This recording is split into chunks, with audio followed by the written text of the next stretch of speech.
¿Se ve mi pantalla ahí? Sí, Sí, Doc. Doc, sí se ve. Sí, Doc. Ok, entonces vamos a empezar.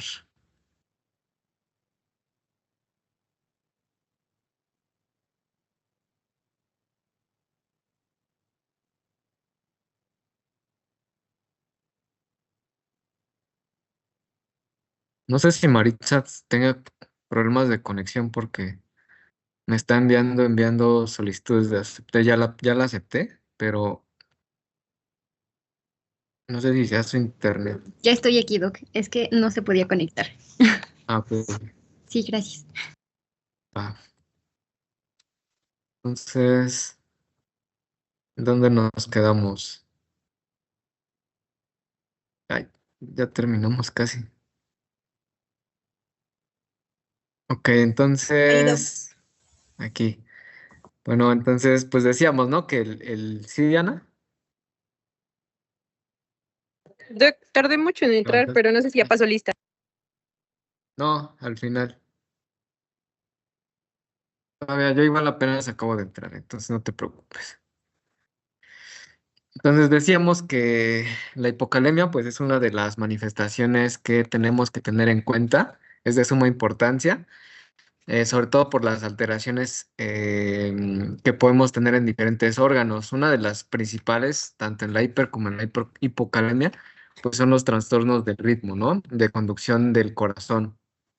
Entonces, cuando tengamos alteraciones de la conducción cardíaca, el tratamiento pues tiene que ser agudo, agresivo y de forma pues inmediata, ¿no? Porque eso nos puede llevar a tener unas complicaciones incluso fatales.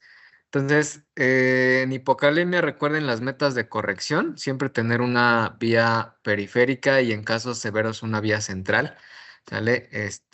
Los 40 miliequivalentes por hora que se deben de corregir justamente en la vía periférica, no mayor a 100.000 equivalentes de reposición en la vía central, la velocidad de infusión, no sobrepasar los 20.000 equivalentes por hora, y siempre hay que tener controles después de esta reposición a las 6 a 8 horas para que nos alcance a redistribuir bien ese potasio, ¿sale? Y no tengamos algunos errores pues de medición. Hay que tomar siempre un electrocardiograma, sobre todo para lo que les comento, alteraciones electrocardiográficas, verificar la diuresis, que estemos teniendo a nuestro paciente con balances neutros, porque si no orina y reponemos, pues lo vamos a encharcar, ¿sale? Siempre tratar de monitorizar a nuestro paciente cuando la reposición se hace con potasio y justamente ver o verificar todas las infusiones que podemos llegar a tener, este, mm, pues por otros medicamentos, ¿no? Y siempre, siempre tratar de diluir o más bien, no tratar, sino diluirlo en la solución salina. Sale en glucosa no, porque se puede cristalizar o puede causar otras alteraciones en el potasio, ¿sale? No es lo correcto con glucosa. Recuerden las células principales y las células intercaladas que se encargan tanto de la excreción como de la reabsorción, ¿sale? Y pues nada, ¿no? Los mecanismos por los cuales están regulados el potasio. Entonces, caso contrario, en el caso de la hipercalemia, pues también es uno de los trastornos electrolíticos más temidos, ¿no? Que hay que tenerle respeto también porque esto nos pueden llegar a causar bloqueos que incluso llegan a necesitar marcapasos temporal los pacientes, incluso arritmias y pues paro cardiorrespiratorio, ¿no?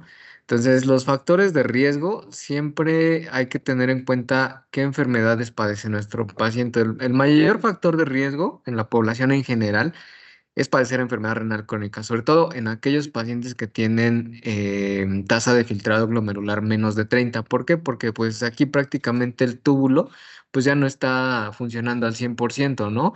Algunas zonas, algunos túbulos ya están con fibrosis, algunos otros todavía están funcionando, otros medio funcionan. Entonces, por ende, si no hay un buen funcionamiento tubular, pues todo ese potasio no va a ser pues una excretado, y la otra pues puede ser incluso que nos vayamos del otro lado, ¿no? Puede ser que no se reabsorba y que nos dé una hipocalemia. Entonces siempre enfermedad renal crónica es factor de riesgo, no solo en hipocalemia, sino en múltiples enfermedades. Evidentemente en aquellos pacientes que tienen lesión renal aguda, pero que nuestros pacientes no orinan. ¿Por qué? Porque, pues, como les decía, si no orinan es porque seguramente nuestros túbulos están dañados parcialmente y evidentemente esto, pues, no nos va a llevar una buena tanto excreción como reabsorción del potasio, ¿no? Y entonces también nos puede llevar a causar hipercalemia. Pacientes con diabetes mellitus, esto, pues, prácticamente, pues, está asociado un poquito más a la hipocalemia, ¿sale? No tanto a la hipercalemia. Los pacientes con insuficiencia cardíaca también son pacientes de riesgo. ¿Por qué? Porque en ellos, si tenemos hipercalemia, lo ideal es bajar el potasio, ¿no? Entonces, muchas de estas veces tenemos que ver que no más bien que no nos vayamos del otro lado en una congestión severa, en la insuficiencia cardíaca. Acuérdense que la insuficiencia cardíaca, pues son fenotípicamente son cuatro fenotipos, pero la más grave, pues es justamente un paciente que esté sobrecargado, y evidentemente, pues en esos pacientes el no orinar, pues no hay eliminación de potasio, ¿no? Que es lo que se le llama la calibresis. Entonces, si no orina, también por congestión, pues tampoco podemos dar buenas medidas para bajar ese potasio. Hay medicamentos que llegan a inhibir la liberación de la enzima de la renina, y también incluso de la aldosterona. ¿Sale? Entonces, estos inhibidores muchas veces pueden llegar a causar hipercalemia. Tal es el caso de lo que es la aldosterona, no, perdón, espironolactona, clortalidona, finerenona. Todos estos medicamentos son ahorradores de potasio. Entonces, si nuestro paciente no orina y si tienen pues estos medicamentos, entonces, ¿qué es lo que vamos a ocasionar más? Pues que el potasio se eleve, ¿no? Entonces, pues estos son factores de riesgo también. Bueno, lo que ya les decía, la inhibición de la liberación de la aldosterona. Algunos azoles, como el ketoconazol, inhiben estas enzimas y también hace que, pues prácticamente se acumule la aldosterona y que se esté liberando pues renina. ¿Y qué hace la aldosterona? Para que no se duerman. ¿Qué hace la aldosterona? En lo que yo contesto un mensaje. Ustedes díganme.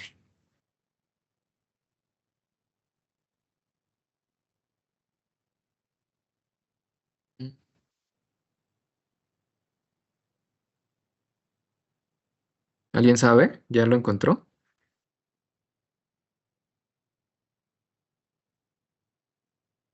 Sí, Samsara. Pues eh, creo que lo que hace es regular la presión arterial y el equilibrio Ah, de los electrolitos.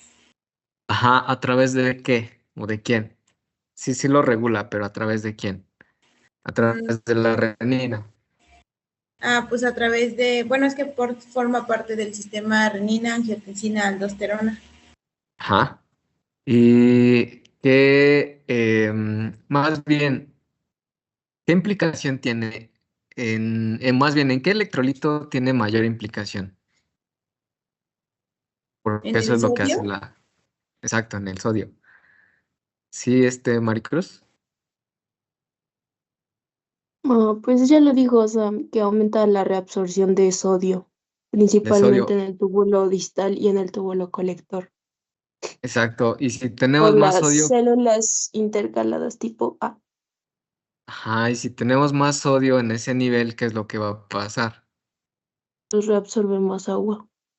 Exacto. Y si absorbe más agua, entonces, ¿qué va a pasar? Mm, Se va a edematizar.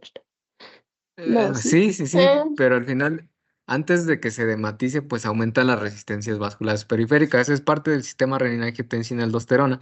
Entonces, si se dan cuenta, es un mecanismo en conjunto, ¿sale? Para justamente regular la presión arterial.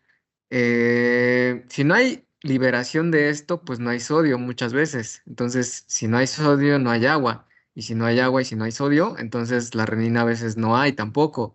Y esto causa una disregulación, es decir, em, caen las resistencias vasculares periféricas y si caen, entonces hay disminución del flujo y si hay disminución del flujo, entonces toda esta disminución pues se va estancando, vamos a decirlo así coloquialmente, se va estancando la sangre y entonces acuérdense del ejemplo que les puse de regar el jardín con una manguera, ¿no? Si ponemos el dedo al final de la manguera donde sale el agua, pues aumenta la presión. Entonces hagan cuenta que esta es la aldosterona. Si no hay, pues disminuye el flujo. Y ese flujo pues va a ser más lento. Entonces podemos causar incluso más congestión. Aunado a esto, que si nuestro paciente no orina, pues, pues obviamente pues la congestión se exacerba, ¿no? Entonces es parte de ese equilibrio, ¿no? Que la aldosterona tiene mucha implicación en esto. Entonces, parte de esto, pues, es causante de la hipercalemia por los flujos o más bien por los cambios de gradiente en el sodio. Acuérdense que el potasio está regulado por el gradiente de lo que es el sodio y cloro, que hablábamos de los que activan los canales tanto ROM-K y BIG-K o MAXI-K. Entonces, si no hay sodio, que es el que hace que, para que me entiendan, si no hay sodio, que es el que hace que cambie o que se abran estos canales para cuando se detecta el potasio alto, aquí, ¿sale? Si no hay sodio, entonces pues no va a haber cambios de la carga energética. El cambio de gradiente no se va a llevar a cabo. Y si no se lleva a cabo, pues estos canales, los ROM-K, los MAXI-K o los BIG-K, no se van a abrir. Entonces, acuérdense que fisiológicamente si hay mayor cantidad de potasio, por cambios del gradiente y corriente y flujo del sodio y sangre y todo esto, entonces estos también a su vez se activan para dejar justamente que se elimine el potasio. Pero si esto no se lleva a cabo, entonces estos no se abren y justamente vamos a estar reteniendo aquí el potasio. ¿Sale? Aquí está justamente la aldosterona, ¿no? Si no hay aldosterona, entonces tiene que ver junto con los receptores de mineralocorticoides para a través de una vía, que es la enzimática. Es una vía enzimática por medio de la SGK1 que activa un canal que se llama el ENaC, que es un canal sensible de sodio. Entonces, igual si no se activa, entonces pues hay un relajo con el gradiente de concentración ahí y obviamente pues este potasio pues se va a quedar dentro de la célula y por ende pues va a justamente a elevarse el potasio, o sea, todo es en conjunto, ¿no? Entonces es uno de los mecanismos por el cual se lleva la hipercalemia. Eso es fisiología, o más bien fisiopatología. O sea, hay que leer y releer para poder más o menos entenderle. ¿Sale? Entonces, todos estos medicamentos pues inhiben parte de esas vías, ¿no? Y no se lleva a cabo el flujo o el cambio de gradiente a través del sodio. Y si no hay este cambio de gradiente, pues no se abren los canales de potasio. Y si no se abren, pues retenemos más potasio. Y por eso se da la hipercalemia. ¿Sale? Ya lo dije aquí también, la espironolactona, la pleronona. ¿Sale? Y también ese canal o ese ENaC, algunos medicamentos lo bloquean. ¿Sale? Justamente es el bloqueo de los canales de sodio epiteliales, que pueden ser incluso con amiloride, triamteriteno y trimetropin. Son los que pueden llegar a bloquear ese canal, ¿sale? Si no hay sodio, acuérdense, no hay cambios de gradiente o corriente, y si no hay estos cambios, pues también los canales de potasio no se abren y de esa forma pues retenemos potasio y nos lleva a una hipercalemia. ¿Sabe? Entonces son múltiples factores de riesgo para que tengamos hipercalemia. El mayor es la enfermedad renal crónica, justamente por esta disfunción tubular. ¿Sale? Ahora bien, tenemos que identificar justamente pues la etiología de la hipercalemia. Y hay tres escenarios prácticamente que nos pueden llevar a una hipercalemia. Una, podemos estar ante una pseudohipercalemia. Y esto justamente por la hemólisis. A veces, y les va a pasar, estoy seguro que cuando lleguen al internado, seguramente van a tomar muestras o les van a encargar las muestras, que las lleven al laboratorio y si se tardan mucho o si andan jugando con la muestra o si antes de depositar la muestra al tubo la agitaron, ¿no? La jeringa, pues todo esto va a causar prácticamente hemólisis, ¿no? O nuestros pacientes que luego usamos los torniquetes por mucho tiempo, pues también va a pasar que las células se destruyan y cause hemólisis y nos dé una hipercalemia pues falsa, ¿no? Entonces, una vez vi un paciente con un potasio prácticamente de 15 y yo dije, no es posible, si el paciente tiene su ritmo cardíaco bien, no tiene alteraciones. Entonces, tuvimos que repetir, mandar a repetir la muestra y pues prácticamente tenía 4.5. Entonces, este tipo de alteraciones, pues nos puede llegar a dar una hipercalemia o una pseudo hipercalemia, ¿sale? Entonces hay que tener cuidado con eso. El otro escenario, pues justamente que estén nuestros pacientes comiendo muchos alimentos ricos en potasio. ¿Sale? Evidentemente, pues muchas veces, digo, nuestro cuerpo, pues si no tenemos ningún factor de riesgo, alguna enfermedad, pues automáticamente todo lo que ingerimos, pues trata de que nuestro cuerpo se equilibre y elimine también el excedente, ¿no?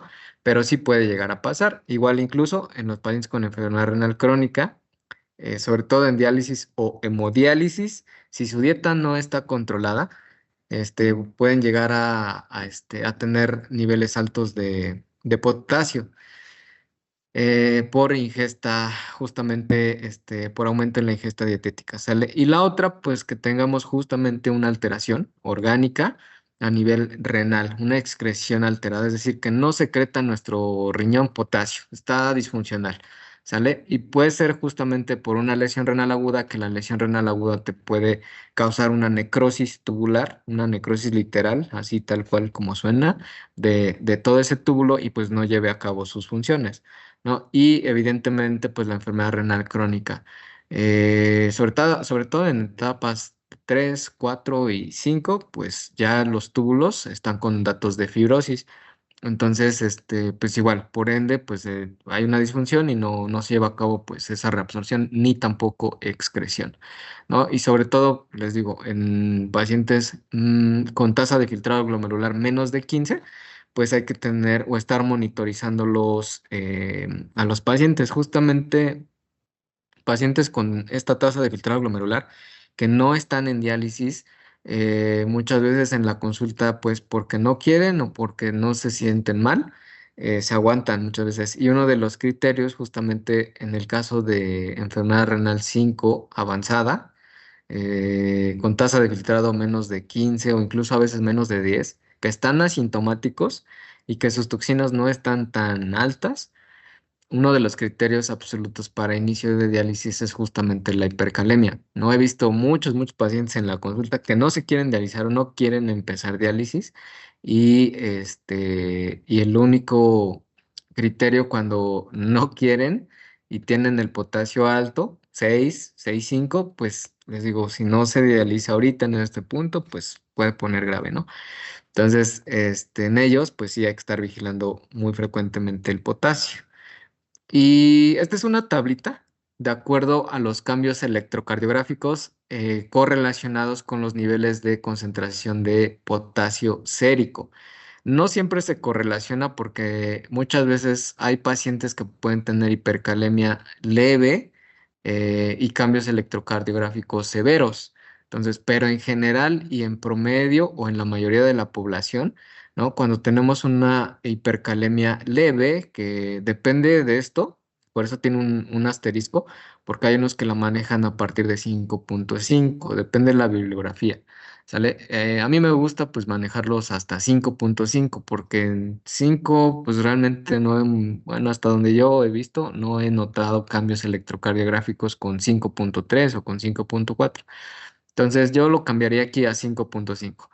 Entre 5.5 y 5.9 podemos llegar a tener una hipercalemia leve, pero si tenemos cambios electrocardiográficos con estos niveles, entonces ya es una hipercalemia moderada, a pesar de que nuestros rangos sean pues apenas por arriba del valor normal, ¿sale? 5.6, 5.7, pero con cambios electrocardiográficos pues ya es una hipercalemia moderada, porque ya está afectando justamente el potencial de membrana.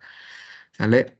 En el caso de que tengamos pacientes de 6 a 6.4 y que tengamos electro bien, pues es una hipercalemia moderada, pero si tenemos justamente cambios electrocardiográficos, pues es severa, ¿sale? Con estos niveles. Y evidentemente, pues más de 6.5 ya es una hipercalemia severa. Entonces ahí sí ya no hay vuelta de hoja, aunque muchas veces no tengan cambios electrocardiográficos, pero por el simple valor ya es una hipercalemia severa. Entonces, si yo les pregunto en el examen, si llega una paciente con enfermedad renal crónica, con tasa de filtrado de 20 mililitros minuto y que tiene potasio de 5.9, ¿no? Y que de repente lo catalogan como una hipercalemia pues leve, pero le toman un electro, ya tiene cambios electrocardiográficos, automáticamente, ¿cómo considerarían esa hipercalemia? ¿Moderada? Exacto, ya es una hipercalemia moderada. Entonces, no se vayan muchas veces con la finta. Si tiene cambios, ya es algo grave, ¿sale? Entonces, esa es la importancia de detectar justamente los cambios electrocardiográficos y de tratar a tiempo, ¿sale? Ya sea la hipo o la hipercalemia. Por eso les decía, es uno de los trastornos más, pues en lo personal, que yo les tengo respeto, y pues de cierta forma, pues más temidos, ¿no?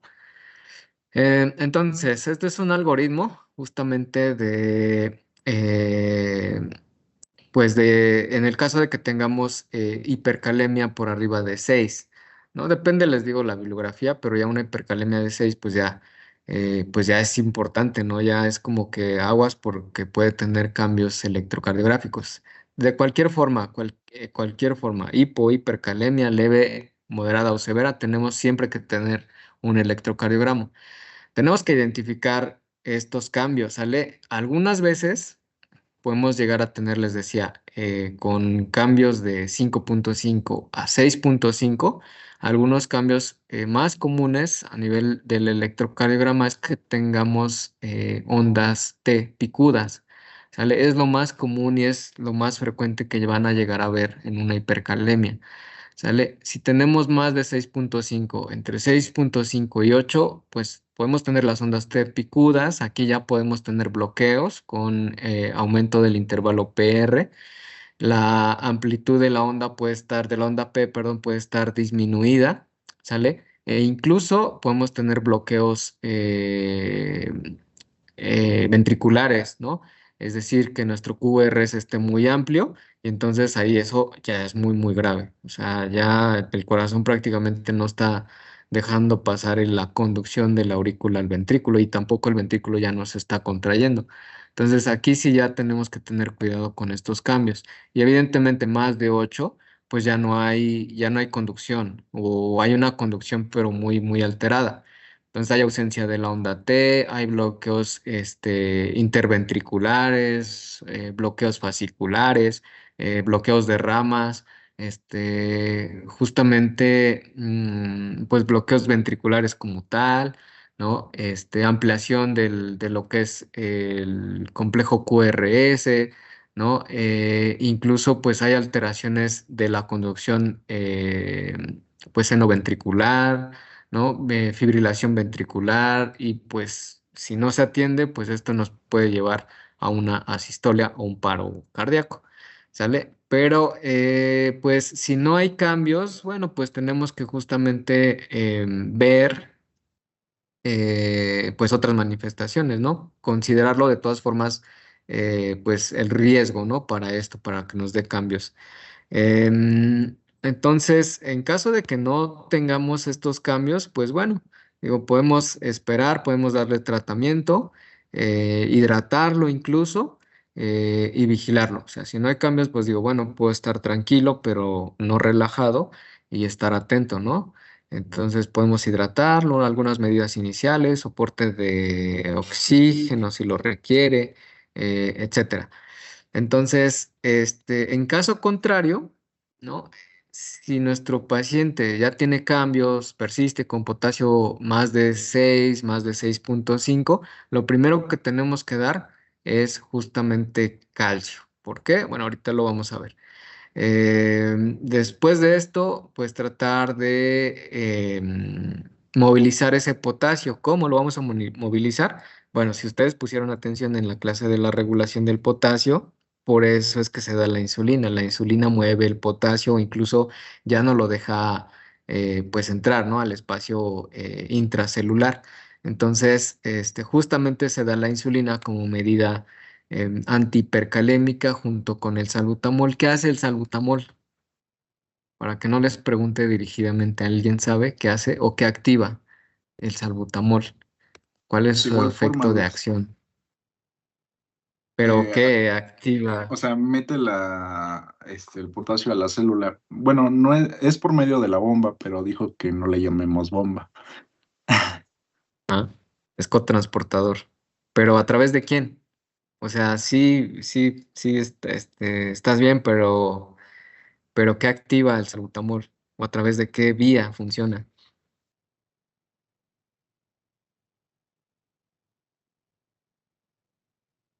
O sea, de los Piénsenle. receptores beta-adrenérgicos.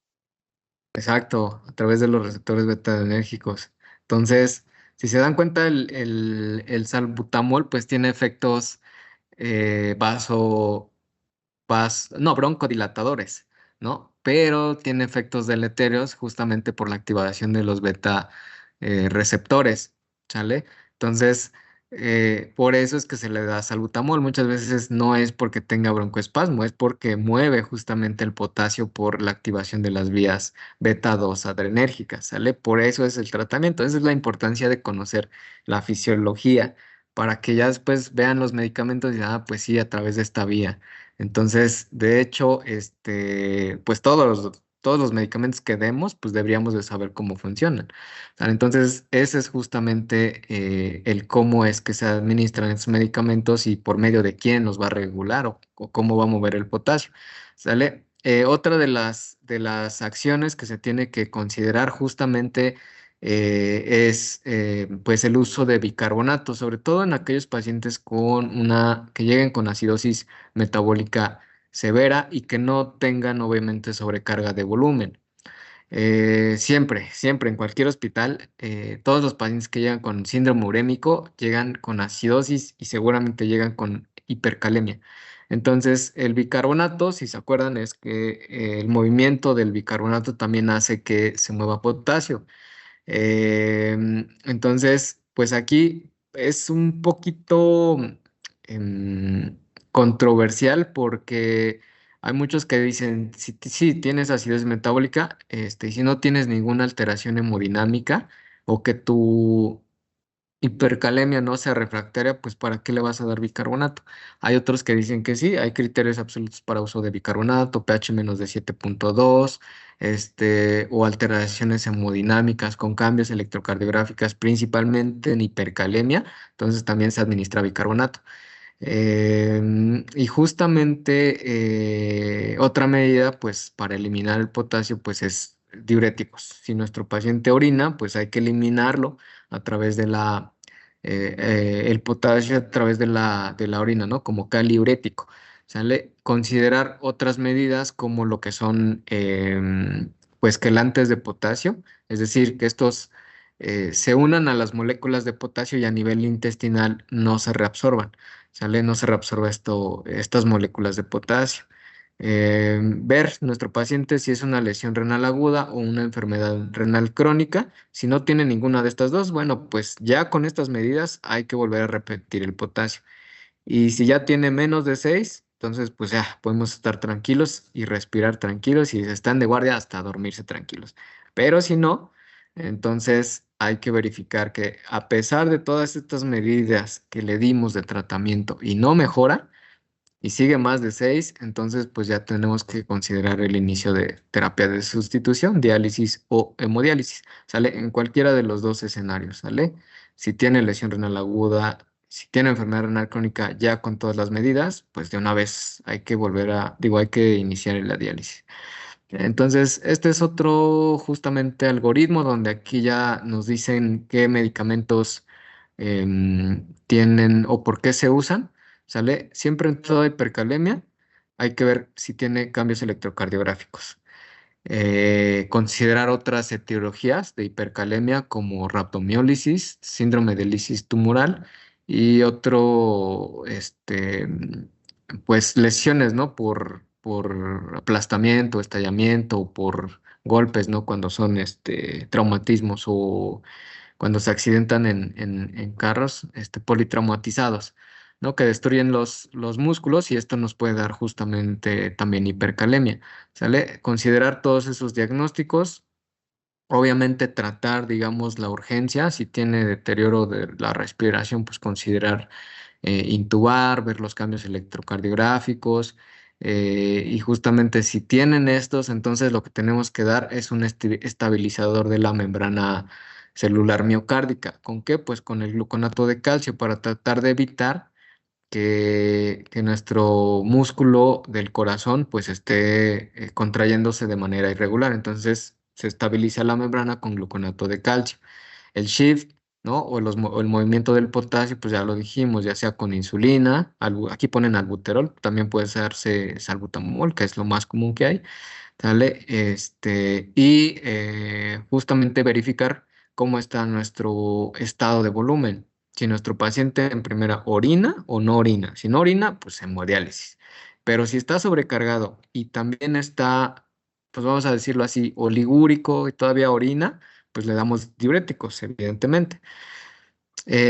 O si tiene justamente acidosis metabólica por X causa, entonces también debemos de considerar bicarbonato de sodio, ¿sale? Y considerar algunos medicamentos que son bueno, no son quelantes, se unen a las moléculas de potasio e inhiben la reabsorción intestinal. Algunos de estos, pues, son justamente el poliestireno sulfonato de sodio, patiromer, y el ciclosilato circonio de sodio.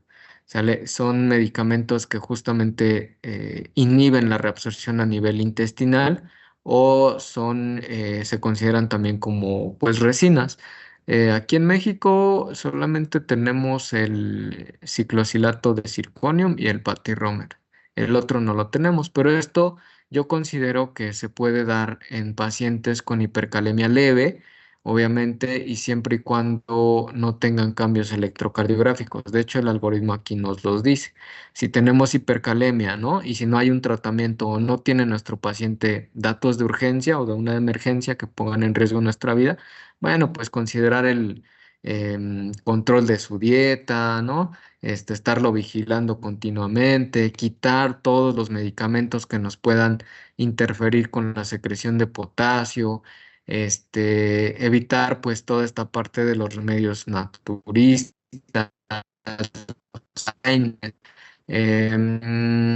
justamente valorar el uso de diuréticos en pacientes con tasa de filtrado menos de 30 muchas veces empiezan a disminuir justamente la uresis o incluso empieza a disminuir la excreción de potasio con tasa de filtrado menos de 30. Y si fuera el caso, pues entonces usamos, acuérdense que a partir de tasa de filtrado de 30 ya todo empieza a disfuncionar. Entonces nuestros pacientes también empiezan con alteraciones del equilibrio ácido-base, ¿no? Y empiezan a tener acidosis metabólica, hay que considerar bicarbonato de sodio.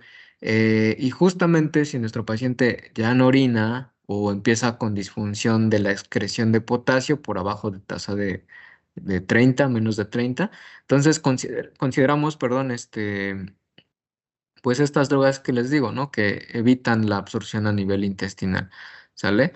Entonces, pues es valorar toda esta parte.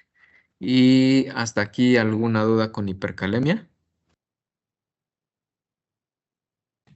No, doc, No. creo. Bueno, ok. Entonces, esperemos que no tengan dudas para el examen. Ya les queda poco tiempo. Pues si no hay dudas, pues nos vemos. Ah, no, déjenme les paso lista. Este, y, y, y pues nos veríamos la siguiente semana, espérenme.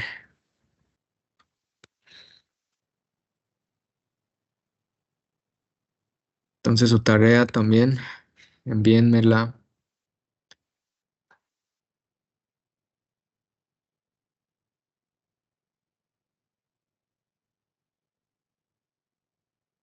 Ok, entonces, espérenme.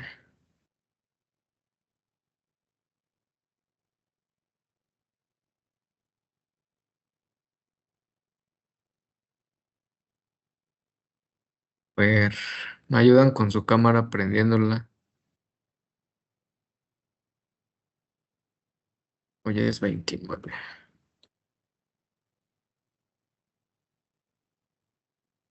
Está Maricruz, Presente. Fátima, Madaí, Presente. está Leslie Berenice,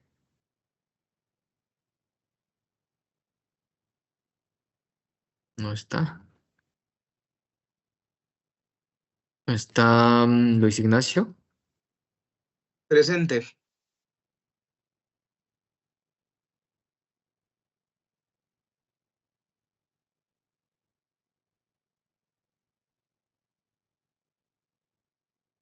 María Fernanda, Presente. Dafne Miranda, Presente. Gloria, Presente. Maritza, Presente. Samsara, Presente. Carla Andrea, Presente. Ana Karen, Presente, Doc. Diego,